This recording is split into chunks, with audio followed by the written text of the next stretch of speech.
Longer bar hours, more DWI, and public intoxication arrests. That's the report the San Marcos police chief gave the city council tonight. It's the second progress check since the city decided to expand bar hours to 2 a.m. more than a year ago. KXAN's Doug Shoup was in San Marcos to hear the latest arrest numbers and reaction from residents and bar staff.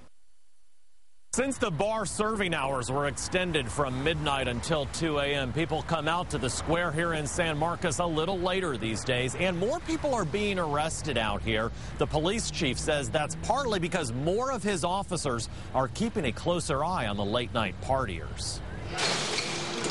At Harper's on the Square, bar manager George Griffith prepares for a college crowd he thinks is a little more controlled these days. Not power drinking as much because of the longer hours. Bar business is up a little more than 10% due to the extended hours. It's not a huge spike, but it's still been very, very good for business. Police are busier as well. Since the 2 a.m. cutoff time started last June, officers say citywide DWI arrests went up 48%, and public intoxication arrests increased 18%. In the downtown area, police say public intoxication arrests went up 95%. If we're making the right arrest and keeping somebody off the streets who would otherwise hurt themselves or hurt someone else, these are good things, not bad things.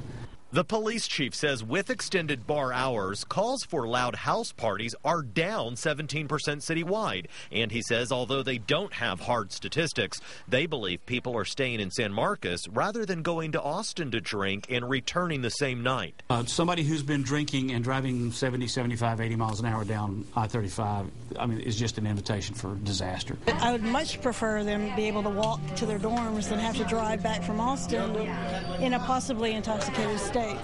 Bar patrons appreciate the later hours. I think it was just time. This town is mature enough for it now. Just 2 hours bring a lot of changes, but police say they were prepared for them. We knew there would be some positive and some negative effect.